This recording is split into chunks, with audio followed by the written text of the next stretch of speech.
everybody. This is the Insurance Disruptors Podcast, a podcast built for you, the insurance agent who wants to disrupt the industry and use proven tactics and tools that work. And also today is also a podcast for anybody. We're going to talk generalized about why it's important to have a why, and more importantly, how to implement your why and make sure it creates lasting change. My name's Nate Jones. I'm a co-host here, and we also have Abe Busick, who is also a co-host. What is up, man? How's it going? Not too bad. I'm getting ready to wrap up the year here, get started on a new year, new dreams, new goals, right? And there's always a certain amount of energy, I think, that comes into our businesses this time of year as we wrap up the last 4 to 6 weeks of the year. That it's kind of exciting. It gives you a chance to kind of look forward to playing new things out. So I'm doing great. Spent some time this week just kind of thinking about what I want from 2022 and how we're going to go about attacking that. We have a new baby on the way at the end of December here. And so, yeah, it's been awesome. How about you all? How are you doing? Yeah, it's good. It's just crazy that Thanksgiving is next week, and we're trying to get everything done and like, because you don't want to send somebody a quote on the day before Thanksgiving. So trying to make sure that you get everything faster than you think you did, because it's like you always forget that Thanksgiving's in November. It sneaks up on you, man. It really does. But I'm ready. I'm not going to lie. I'm ready for some family get-togethers. Of course, eating too much turkey and food that comes with that time. And I'm ready to get the Christmas season going with our family. There's something about when you have a kid, it just brings the whole Christmas season all around to a new level. So I'm ready. This is my favorite time of year. I'm kind of a big softie when it comes to the holidays. So, but, well, hey, man, we gave it a couple minutes. Hopefully some people are jumping on. Why don't we go ahead and just get started in here if you're cool with that? Yeah, let's do it, man.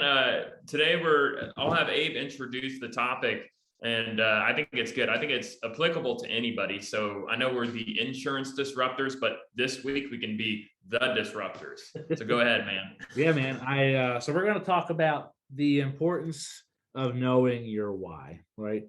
And the reason why that's so important. We're going to do a couple things here in this podcast that I think are going to be kind of unique that you haven't heard from us yet. So we're going to spend some time sharing our stories. So me and Nate are going to talk about why we left the jobs that we did and got into the insurance world, and what we're trying to accomplish with those. I'm looking forward to hearing Nate's story. I've heard some of it before. I haven't heard it all. So I'm really looking forward to that. And then I'm going to share kind of my story and my why. And what we're doing with that is we're trying to, when you first get into, I don't care if it's insurance, any type of entrepreneurial field, there's something that's driving you to do that, right?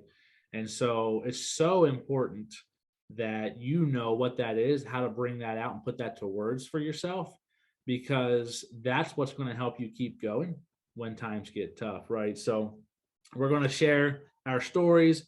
Then we're going to go over some questions that we want our listeners to really kind of think about over the next couple of days as you start looking ahead to 2022 and start answering for yourself. It's going to help you really understand and know what your why is and why that's important. And then, Nate, we're going to spend some time also talking about, once you know your why, how do you move forward and put action steps to those, right? Because a why on a piece of paper is cool, but if you never do anything with it, what's the point, right? Makes you feel good for a day or two, and then you shove it in a drawer, and that's all that happens. You don't want that to happen, right? That's not going to help you be successful.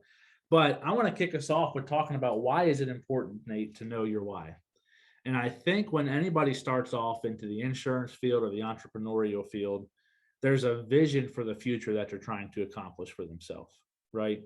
Whether that's time freedom, whether that's financial freedom, maybe it's both. But they're looking at their life, and they're looking at the job opportunities they either are currently in or could enter into, and they're not finding the lifestyle, the time, the money, whatever it is they're looking for themselves and their family in those opportunities. And so they're trying to create something different. I think what a lot of people fail to understand, though, is freedom, whether it's time freedom, whether it's financial freedom, whether it's family freedom, freedom always comes with a cost. It always has a price tag attached to it. And so what's going to happen is you're going to start off on your journey, and usually you have to pay up front, right? So you're going to go through a tough time right out of the gate, typically within your first 1 to 3 years.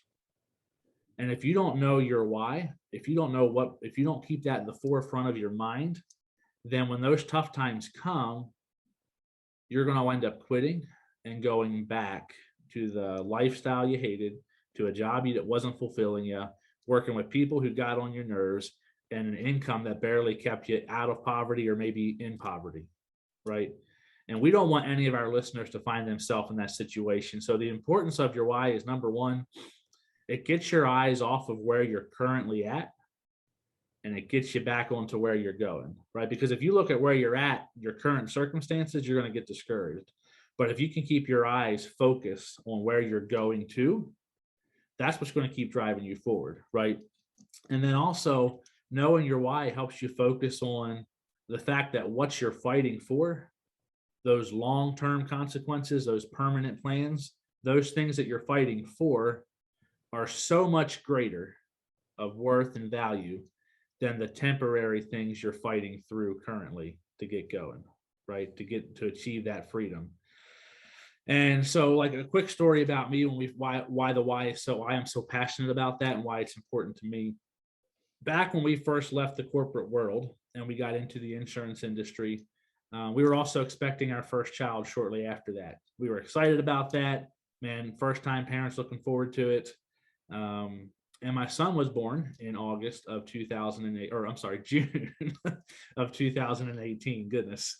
And like that whole time of adjustment to being a new parent, having a new baby, trying to run a new business, trying to help agents, that took a toll on us.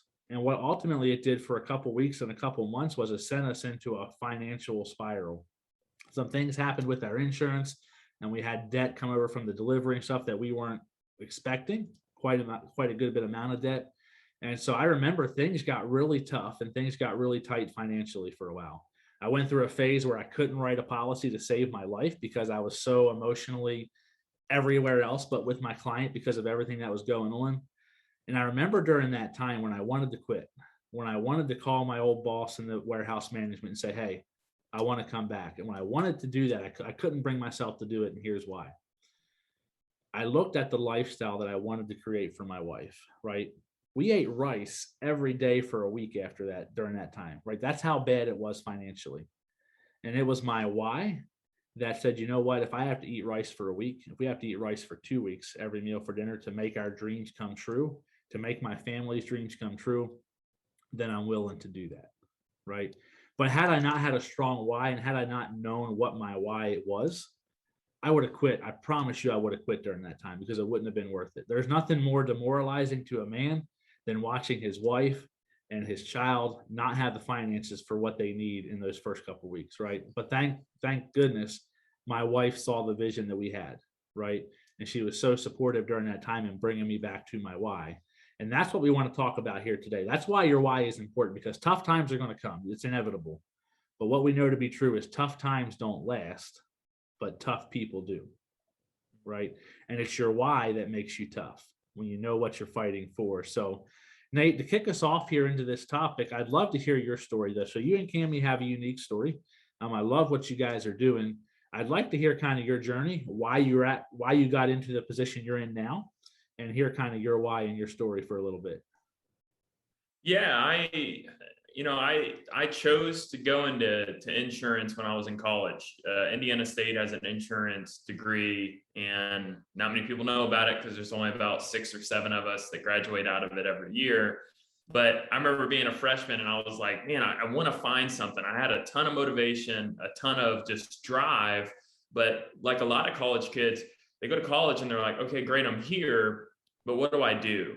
And I didn't want to just coast through and pass my classes and hope that I have a job at the end of it. So I was searching for something that I knew I wanted to do, something in sales, maybe, and I knew I wanted to do business. And I was paying for college for myself. And I remember my brother saying one time, like, hey, have you gotten any scholarships or anything? Like, how are you going to stay here? And I'm like, I don't know, man. I don't know what I'm going to do.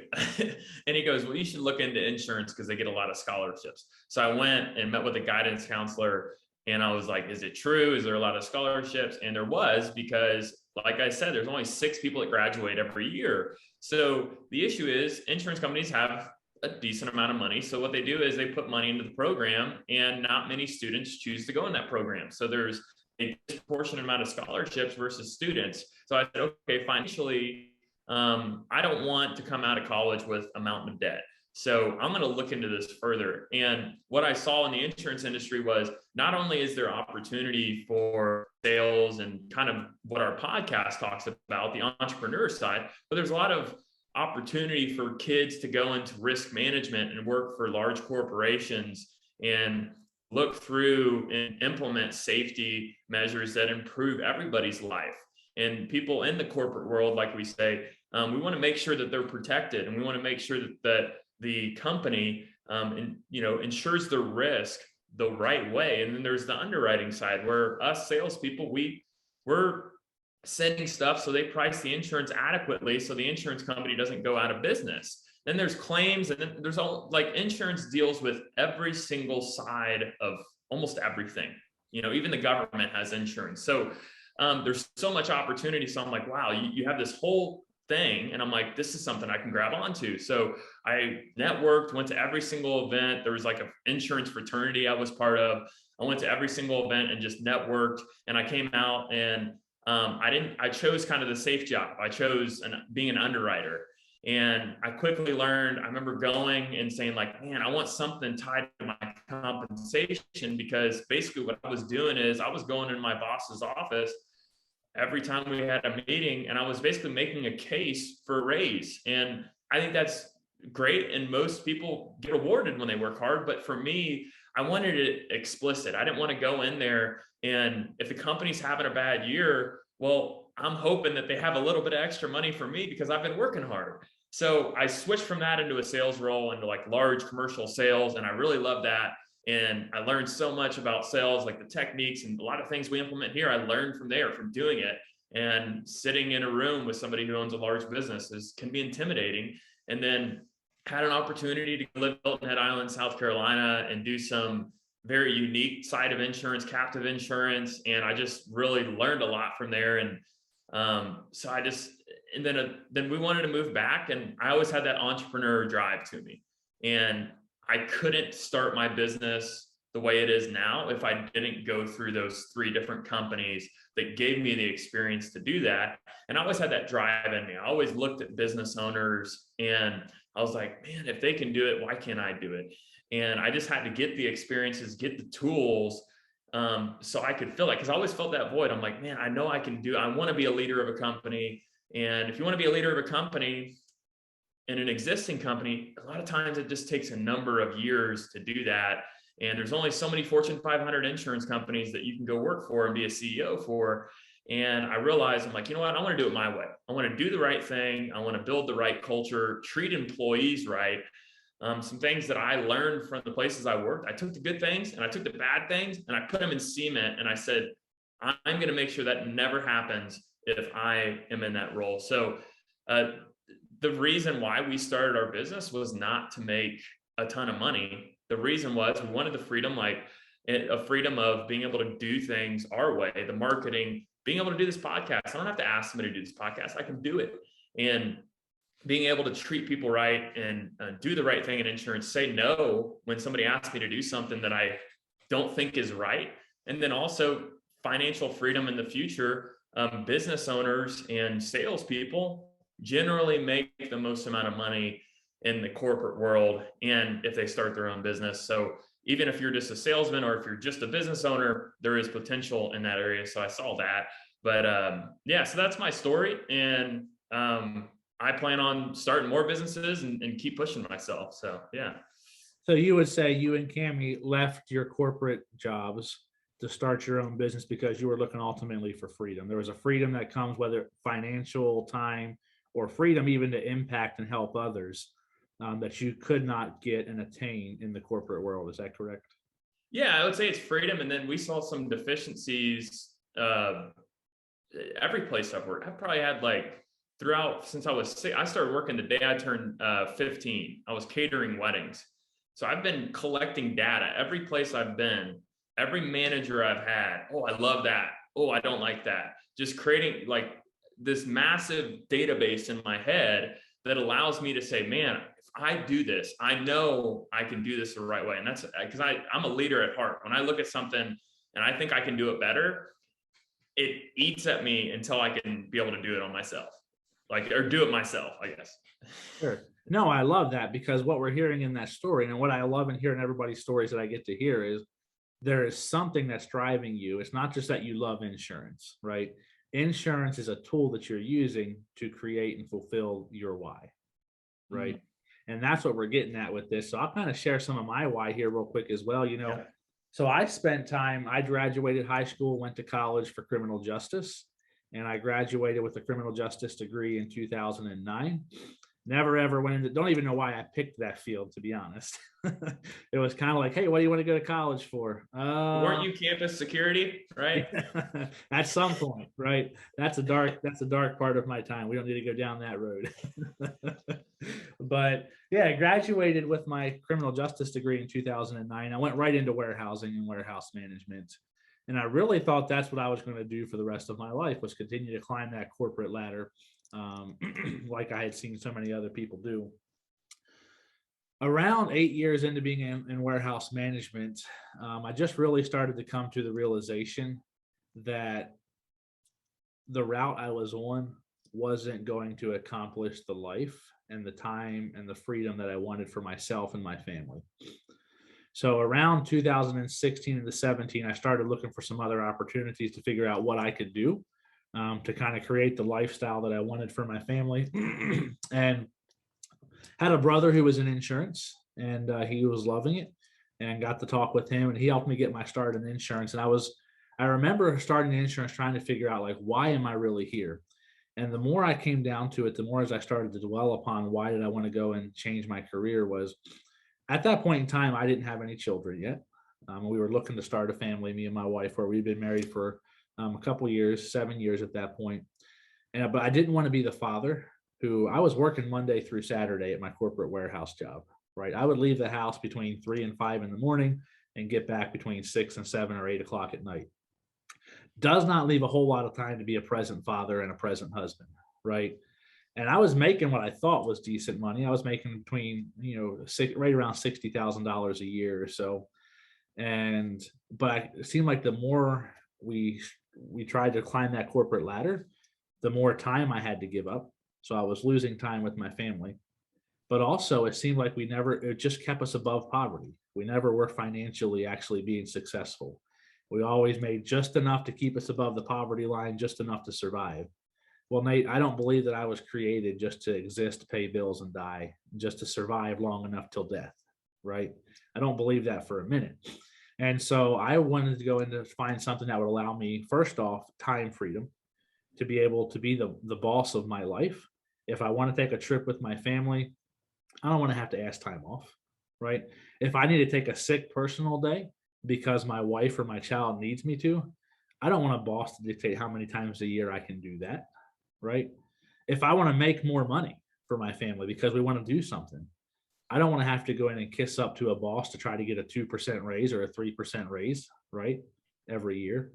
And then ultimately, financially looking down the road for my family, I want my wife and my children to have the best of everything, right? Like, I want my son, if he's getting older, and my daughter is getting ready to be born in the end of December, as they're getting older, I want to be able to travel and make memories with them, right? Mm-hmm. I want to be able to go to their school when they have activities and events that a parent should be at. If they have a sports game, I want to be there, right? And the corporate world just wasn't going to allow that for me, right? The higher up I climbed, the more I was trading time for money, and it wasn't even enough money. The higher I climbed, the more I had to trade parts of my soul to do things and that I just didn't feel were right. But what are you going to do, right? And so I finally got fed up with that in the beginning of 2017. Had a brother in the insurance industry, and he helped me get started. So grateful for him and just the mentorship and stuff he provided during that time to help me get started, because I wouldn't be where I am now had he not. But that's my why. That's my story. Right? Why did I get into the insurance industry? That's why. And I remember when you were deciding to do this, I remember seeing the life in you. Like, you were just so excited, and everybody knew, because you were aligning yourself with what you wanted to do in life. And that doesn't mean for everybody, it's different. For us, we go more the entrepreneur route. But if you're listening to this, defining that and figuring out what that is, it doesn't have to be necessarily that something in your job that you need to go quit your job and do something tomorrow. But what you need to do is you need to have a purpose and a reason why you're going through this life, so you can live fulfilled. When I saw Abe moving this trajectory in his life, the guy was so excited. He didn't know that he was getting ready to just hit a massive wall that he had to bash his head through, but he was fired up. He was excited. I could see that life in him. So, and that kind of transitions to our next thing is, how do you figure out your why? And what are some questions? We have some questions today that I think will help you kind of more in depth figure out your why. Because a lot of people, the definition behind what their why is, it's something like, oh, I want to make X amount a year. But why? Why do you want to do that? What is that going to look like? So all these things. So let's dive into that. I'll hit the first question, and we're going to kind of explain these questions as we go. But what is the reason you went into insurance as opposed to a different career path? And I think drilling down, like, why are you doing this? And that could be as simple as, hey, I have no other options right now. Like, so a lot of people I know who come out of college, they go into insurance because there's a lot of insurance companies and they just hire people. So, and that could be as simple as that, or it's as simple as Abe's situation where he goes into something where it's an opportunity for him. For me, it's financial, getting scholarships, or, just drilling down, okay, why am I switching here? So do you want to comment on that question at all? Yeah, and I think what you'll understand, Nate, and if you haven't already found this out, or if our listeners haven't found this out yet, sometimes that reason changes too, and that's okay, right? Like, when you first get into a career, you may have a certain why, and then you accomplish that, and now that kind of changes because you're maturing, your business is growing, and so your why, your reason is always going to be growing as well. But you have to know the reason why you chose the career you're in. Because like I said, when tough times come, if you don't know the reason why you're here and why you're doing this, you'll just quit, right? You'll just go find another job, and then you'll go back to the life that you weren't satisfied with, living unfulfilled, all the things that you hated that you left behind you to enter the insurance industry. But those reasons will change. But question number 2 is really, this was really important for me during those tough times, right? And it's, when you succeed, what will look different about your life, or what will look different in your life? Not if you succeed, because you're going to succeed, right? People who succeed, they're not special. They just stick with it long enough to get good. Everybody struggles. So not if you succeed, but when you succeed, when you accomplish what you came into the insurance industry for, what will look different about your life? And write that down and keep that in front of you. Because when I was eating rice with my family for a week in 2018, every night for dinner, that wasn't what I came here for, right? I didn't come here to eat rice every night for dinner. What I came here for was far different, but I had to go through that. And what gave me the energy and the courage and the strength to keep going through that was knowing what life was going to look like now and 5 years from now, as we're starting to achieve some of these things. And I would tell you it's worth it, right? But you got to write those things down. You got to keep them in front of you. Yeah. And then to bridge off of that, another question I have, the third question here is, what's the worst thing that could happen that if you go after your dreams, your goals, or this thing that excites you, what's the worst thing that could happen? Well, the worst thing could happen is you die. Okay, well, at least you went out doing something that you're going out for, right? And you can tell your kids, and your kids can say, you know what, he went out going after what he wanted to go after. So you're in a living example after you die. It's a little negative, but here we go. And then worst thing could happen is that for some reason, it just doesn't work out. But guess what? You've learned so much from it. You've learned so much. You can take all the different, everything you do different in your life. Even if you go into insurance, anything that you do, you're learning, you're getting experiences from, and you can take those experiences and move them into your next opportunity. Because sometimes opportunity is disguised as that opportunity leading to something else. So what's the worst thing can happen? It's not that bad. And what happens what's the best case scenario? Because usually, like Abe says, he tells me this all the time, best case or the worst case scenario probably isn't going to happen. Yeah. 99% of the time, the worst case scenario isn't going to happen, but accepting that what the worst case scenario is, it frees you, right? To say, okay, if that's the worst that it is, anything above that is a win and I can survive that and do it long enough to get good, right? The next question. So if you want to take your why to the next level, you got to learn how to make it about other people, right? Because monetary things, physical things, tangible things are only going to drive you so far. And so the next question that I really had to work through for myself is who will be affected if I succeed, or who will be negatively affected if I don't succeed. So for example, for me, there's always somebody that's affected. It's never just about us, Nate, right? Nothing in life is ever just about us. Somebody's always going to be affected by our decisions. And so when I'm going through my why, I have a wife that I've been married to now for 11, almost 12 years. And I have a son who's 3 years old, 3.5. And we have a daughter on the way at the end of December. That is my who, right?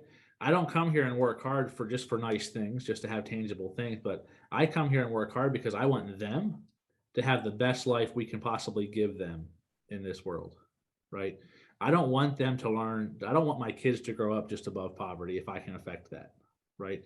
I don't want my wife to have to decide when she's out shopping with her friends or looking on Amazon, hey, can I afford that this week or can I not, right? I want her to have the freedom to be able to do what she wants to do, right? And again, like I said earlier about time, right? I want to have the time to invest back into my family. They deserve that of me, right? But you have to figure out who is the who in your why, right? That'll take it to the next level because you'll quit on tangible things. I promise you will. You'll quit on trying to make $1 million, but you won't quit on somebody you love. You won't quit on somebody who's important to you. And so you got to learn how to take your why and make it about more than the tangible. The tangible is important. Don't get me wrong. I'm in insurance to make a good income. The lifestyle is for me also, right? But it's deeper than that. That's also tied to somebody else that I want to make sure that I can do my best and give my best to in this life. And then go ahead. Anything else on that? Yeah. I was just going to say, you know, visualizing that is key. Visualizing where you want to be, who you're helping, what your family receiving, and all that stuff really helps you figure out like, hey, I can see it. And like Conor McGregor, I'm a UFC fan. He said on an interview, he's like, I can see it. I can see being the champion. Like I can see the belt around my waist. And then he went knocked out, I don't know who it was, in like 10 seconds, and he got the belt. And it's like, that was imprinted in his mind. And I think the more we can see it, and it's not surface level, the more it's imprinted. Yeah. And then, so again, you want to write down what is the reason why you went into insurance as opposed to a different career path. You want to write down when you succeed, what are some things that are going to look different about your life. You want to write down who will be affected if you succeed or don't succeed. You also want to write down what is the worst thing that could happen and what's the best thing that could happen, like Nate went over. And once you have all that down, when the tough times come, because they will, pull that out. And I want you to ask yourself, Nate, and I ask myself this all the time, is all of that, everything we just wrote down, the people, the things, the life, what you came here to accomplish, the freedom, is all that of greater worth to you and of greater value to you in this moment when it's tough to not quit, right? Because I promise you, like I said earlier, what you're fighting for is so much greater than what you're fighting against right now. Tough times are temporary, right? They don't last. Tough people do. And in that moment when I wanted to quit, when we were eating rice every night for dinner in 2018 for a week, I would look at that. And every time I wanted to quit, I would say, you know what? No, my family is greater than this temporary tough time. The life, the time that I want to give my children is greater than this time of temporary pain that we're pushing through. Yeah. I don't know about you, Nate, but that really, that was me, right? That's what I had to do to get through the tough times. So. Yeah. I mean, that's it. When we first started our business, the first 3 months, you can have all the confidence in the world, but once you step out and you do that, you start to wonder, and those thoughts kind of crawl up in your mind of like, man, what if we what's going to happen? Like here we're doing it. And it's also a relief because you're like, wow, I'm doing it. I'm living out what I want to do, but it is hard. And you got to have that why, and you got to have that reasoning. So on those long days, I remember when we started out, I was just trying to figure out our process, trying to figure out everything. And just keeping it there, like, hey, this is going to work out. This is going to work out, keeping that positivity. And then, and that's the biggest thing, is having a reason. So what we just talked about. And the most important thing is, how to act on your why and how to implement. This is the biggest thing that people don't do, is they don't implement. You got to detail plan, like we just said, go into there in that emotional self and plan all that stuff out and provide reasoning behind what you're doing. And then, how do you create lasting change? How do you make sure that this works out? And the first thing you need to do, and this sounds pie in the sky, but you need to commit. You need to commit to doing what you say you're going to do, right? When Cami and I started our business, I committed. I said, all right, we're doing this. And committing it was financially putting ourselves in a position where we can go an extended period of time without taking any money out of our business. And also committing to it is putting in the work every single day, working more hours than we've ever worked, because, the commit was there. It was saying, hey, doesn't matter. We're doing this. We're putting it in stone right now because of the reasons we talked before. It's important to commit. Yeah, I think I've heard, I forget who it was, man, and so many people have said this throughout the time to me, and I've heard it said, but there's nothing more powerful than a made up mind, right? Because once you've decided that there's no other options, once you've decided that this is the route we're going, and you don't, your mind's just made up, it's amazing how resourceful you'll get, and the strength you'll find to do things, the courage you'll find to keep going. So I love that. The second thing is, though, accountability. And what I mean by accountability is having people either in your business or in your life that you can reach out to. Man, I love the fact. So I'll randomly get text from Nate that says, hey, man, how's your week going? Right. That for me is a form of accountability, right? Because I can't, he's running his business and he's expecting me as business partners here on the Insurance Disruptors to make sure I'm running my business. And so there's an accountability there together that, hey, we're both going to be running. Because what I know to be true, if I'm not accountable to anyone, my couch gets a whole lot more comfortable to go sit on and waste my time, right? The couch looks pretty good when nobody's going to know and nobody's going to care.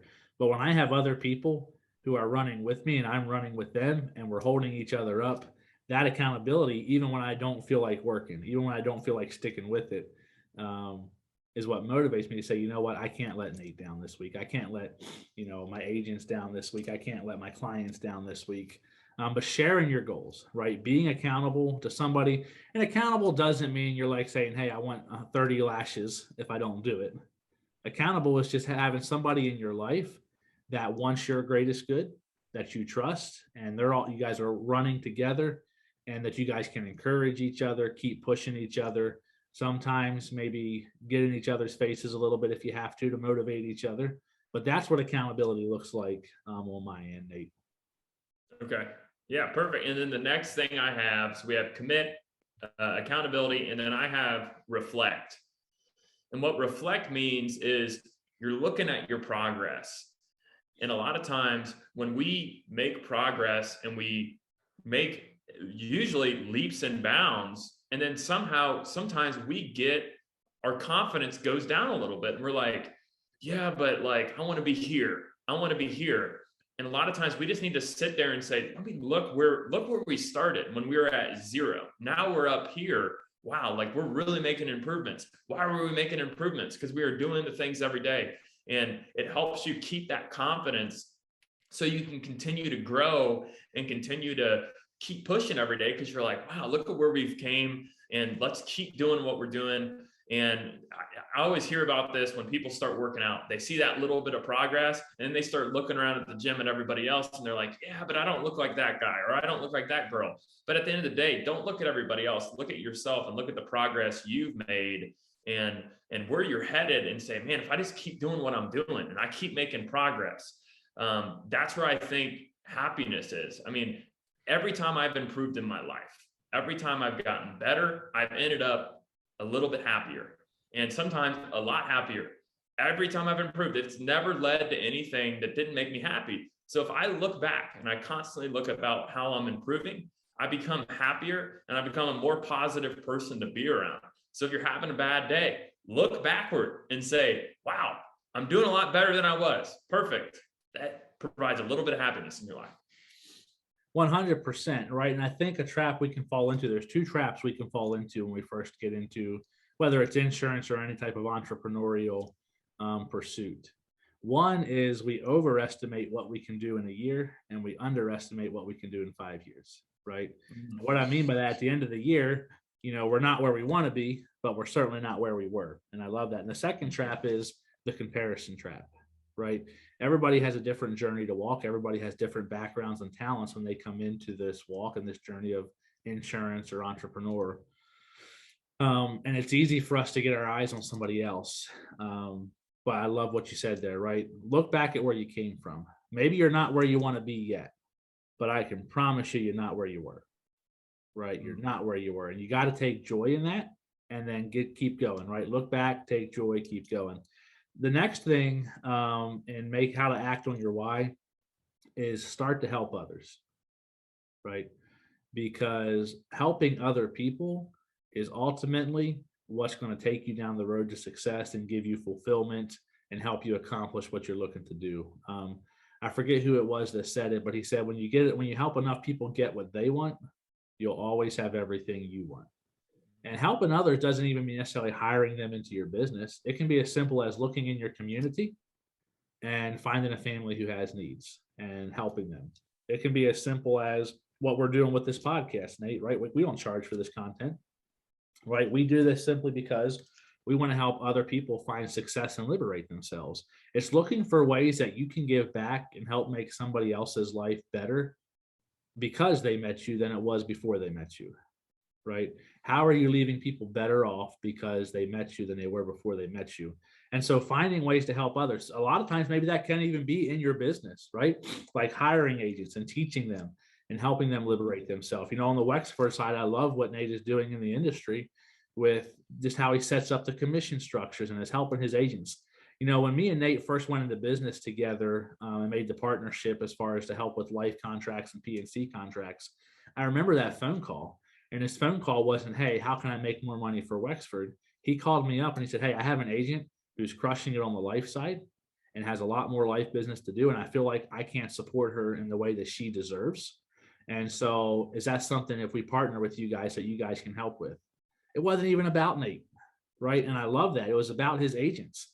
And that is how you act on your why. You help others achieve what they came to do and liberate themselves. You reach your hand back and say, hey, you know what? I remember what it was like to be back there. Let me help you up. Let me help you get along on the way. So you got to help. Yeah, and you accidentally become better at what you do. I mean, not accidentally, but you become better because when I'm going through this talk and I'm preparing and I'm thinking in my head, like the reason behind your why, I had to think through mine again. And I had to think through what are some things that I need to keep that in front. So I go through the exercise myself in order to help people on this podcast. So it helps me out further cement what I'm doing. And when you're helping other people, guess what? When I'm thinking of creative ways to benefit other people, usually you benefit yourself too, because you have more joy in life, you have more meaning. And then it all comes back around. When you're helping other people and you're not selfish, I mean, you think about the richest people in our world, all they do is help people. Apple, they provide technology and phones that are easy to use and it helps people out communicate with other people. And that's the most successful people help other people. I want to add something there real quick. So I saw an interview one time with Jeff Bezos, so obviously the founder of Amazon. And somebody asked him what set Amazon apart on this trajectory of growth as opposed to other businesses. And his answer was, when other businesses were obsessing over what their competitors were doing, Amazon was obsessing over how they could help their clients. They were obsessing over the client experience. They didn't care about the competition. They were focused on one person. That was the client. How can they make this process better for the client? How can they help clients get what they're looking for faster? And that translates into so many other areas of business, right? Like, quit focusing about what everybody else is doing and obsess over how can you help others. And I promise you, in your business and in your life, everything we're talking about is going to come full circle. And I saw you do this too. I'll praise you for this because, you've transitioned in your career, even after you went in the insurance industry, to benefit your agents and compensation as well, because you saw that, hey, at the end of the day, my agents need to win more, and benefiting their life behind their why, because you didn't do that for yourself. You did that for them so they can become better situated in their life. And that's awesome. I'm so happy you did that, and that's hard, and you're going through that right now. But the biggest thing and the next thing that we need to do is we need to not quit. If you never quit, you're never going to fail. Really, if you never quit, you're never going to fail. It's impossible. And when you're going through the hard times and you commit to yourself of not quitting, you're going to continue to move forward. And quitting is not an option for me. It's not an option for Abe. When your back is against the wall, you figure out how to move forward in different ways, and you start to be creative. A lot of times, some of the most successful companies we've seen, Tesla, on the brink of bankruptcy, they figured it out. So sometimes I don't want to do that in my business. I'm not anywhere close. But when you commit to not quitting, you find different ways to be successful, and you can be creative at finding success. Yeah. And you just gotta stick with it long enough, Nate, to get good. Right. You just gotta survive long enough to get good. And it doesn't make sense to me. I see so many people quit on their dreams in life and on things. The reason why quitting is not an option for me, because once you go through hell and you get out, you don't quit and go back. Right? Nobody would do that, but we do that so many times in life. And you just got to not quit, man. Don't quit, don't quit, don't quit. Like, if I can just put one thing into your brain from this podcast, is what Nate just said. Don't quit. Tough times aren't going to last. Your dreams are worth it. Keep pushing. When you don't have the strength to run, walk. When you don't have the strength to walk, crawl. But just don't stop, because one day you're going to look back and you're going to be so thankful that you did. I've been in the insurance industry now for 4.5, coming up on 5 years. And if you would have told me 4.5, 5 years ago, if you would have told me in 2018, when things got tough, that in 2021 and in 2020, we would find our big breaks in the insurance industry, and now we'd be starting to accomplish everything we ever wanted, right? I wouldn't have believed you, or I would have said, man, 2020 and 2021 is so far away, because looking ahead, 3 years seems like a long time, right? It does. But looking back, 3 years seems like nothing. Yep. Right. And so it's getting your perspective, right? 3 years from now, am I going to look back and be happy with the decisions that I've made? It's kind of like Troy Thompson said on our podcast last week when he's talking about sales, right? You can either quit now and think about this for the rest of your life, think about this bad experience, or you can keep pushing, right? Yeah. And just make one more sale. And also, quitting doesn't mean continuing to do the same thing. Sometimes you're committing to not quitting, but that doesn't mean you continue to bang your head against the same door. You find different ways to be successful. What worked 2 months ago, our world is changing. We just went through a massive change. We printed trillions of dollars. All these things just happened. The world's changing. And if you continue to do things that you're doing now and you're not open to change, the world will leave you behind. So not quitting is saying, hey, I'm in a stance. I am ready. And that means I can go anywhere. You try to push me, I'm not going to fall over because my knees are bent. I'm in a stance. I'm ready to go. So, making sure that you're ready to move whichever way. But, and those are the things that commit. So let's go over this one more time. How to act on your why to create a positive, lasting change. It's committing first, having accountability, setting that up, reflecting so you can keep your positivity high, helping others, so you can go back to your why and you see your progress throughout the community and your family and friends. And the last thing is to not quit and keep moving forward. Yeah. And one more thing I wanted to add, Nate, on the commit to the process, not to the results. Yep. Right. Fall in love with the process, be faithful to the process, and the results will come. I think so many times we commit to the results, but the results don't happen on our timeline. And it just discourages us and it causes you to quit. But if you can commit to the process and in faith, know that in that process, you're going to reap the results. That's where you want to find your commitment. So lastly, guys, as we wrap up here today, I've talked with a lot of agents. I've talked with a lot of people in life in general. And a lot of us, and even myself at times, we don't really know our true why. We think our why is one thing, but it turns out it's really not. So how do you know, if you're listening to this podcast, how do you know if you found your true why or not? Right? Here's how you know.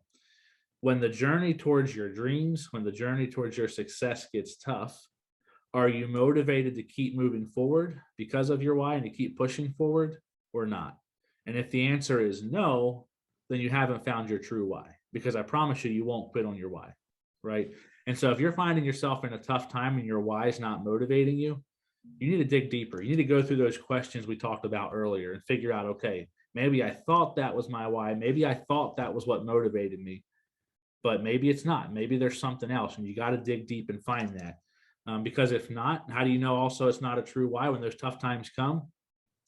Do you find yourself being called back to your old career, your mediocre self before you started down this path? Are you finding yourself called back to a life that you hate, working a job you didn't like, with people you couldn't stand, with pay that didn't really get you to where you wanted to be and kept you just above poverty? Or is your why saying, hey, you know what? There's no way that I'm going back to that, because the pain of going back to that is greater than the pain of sticking this out, because that is where you're going to know that you have your true why. So, and this needs to be renewed. It needs to be renewed and applied so you don't forget about it. You need to write it down. You need to kind of look at it, have something where it's renewed. Because if we don't write things down, we don't look at it, and we don't think it through, a lot of times we forget why we're doing what we're doing. We're like, wow, I'm working 10 hours a day. Is it really worth it? Yeah. And then you forget about your why, and you forget about all that stuff. So you got to, motivation is like the cup with the hole in it. You have to always be water and put more water in it, because if you just sit there and you don't continue to get motivated, finding different ways to get motivated. Like, I listen to podcasts, different videos, different things, because not every day my alarm goes off and I'm like, let's go. There's a lot of days where I'm like, yeah, gone, here we go. Like, you know what I mean? But you got to find something to keep you moving and keep you moving forward. I like, a lot of people, they don't like self-help. They don't like all this stuff. And I think it's great, man. I think listening to motivational video or something, I don't know how many times this helped me just in different aspects of my life, just going to the gym. Like, sometimes, man, I do not want to go, but I listen to a 5-minute motivational video and I'm like, I'm going to go run through a brick wall. So I don't know, find something. You got to find something to hack yourself. Yeah. And what I want to just close down with this question, Nate, to everybody, to you and to myself as well, right? Maybe you find yourself right now in the tough part of the journey. Maybe you're not in the part where you're reaping rewards yet. I want to just ask you, is whatever you're going through, is that enough to make you to give up on yourself, to give up on your family, to give up on your dreams, and to give up on their dreams? And I don't mean that in a condescending way. I'm asking you honestly, is the pain of what you're going through enough to make you take all that and throw it away? Because I know for me, when it got really tough, and when I say it got tough, man, like, it was bad for a little while in 2018. My answer to that was always no. I had a mentor one time in the industry. He was speaking on stage and he said this. He wrote on a 3x5 card and put it on his mirror. And he said, I gave up on my dream. And then he put a line. And every time he wanted to quit, he had to fill that card out. I gave up on my dream because it got tough for a week. I gave up on my dream because, it's taken me 5 years instead of 1 year. Am I willing to fill that card in and throw my dreams away? And that was such a powerful visualization for me when he said that, because, man, I know what you're going through is tough. And I know it's hard to keep going when it gets tough. I do. I've been there longer than I wanted to be, and more times than I ever thought I would. But I'm just here to tell you, if you only know what's on the other side, if you only know what's on the other side of pushing through the tough times towards your dreams, if you only know the success and everything you ever wanted is on the other side of this temporary pain and this temporary loss and this temporary problems, I promise you, when you push through that and you look back, you're going to say, I would go through all that again and more to get to where I am if that's what it required of me. But you just got to believe that the good times are coming. You got to have faith that where you're at today is not where you're going to be tomorrow, right? Where your bank account's at today is not where your bank account's going to be at next year this time. You got to have faith in that. And you just keep pushing forward, and you get your eyes up on where you're going instead of where you're at. And you motivate yourself, and you stay faithful to the process. And you're going to look up a year from now. You're going to look up 2 years from now. You're going to look back, and you're going to say, thank God that I didn't quit, because now it's worth it. So, dude, hey, you're motivating me, man. We should have recorded this on a Monday, and we would have all had amazing weeks. Now I'm going to the weekend, and I want to run through a brick wall, daggone it. Oh, man. Oh, man. Yeah. Well, hey, guys, I hope everybody has a happy Thanksgiving from the Insurance Disruptors to your family. Hope you all have a great holiday with family, and enjoy the time, enjoy the memories. And the year's not over yet. Let's come back from Thanksgiving and hit the ground running and close out the year strong.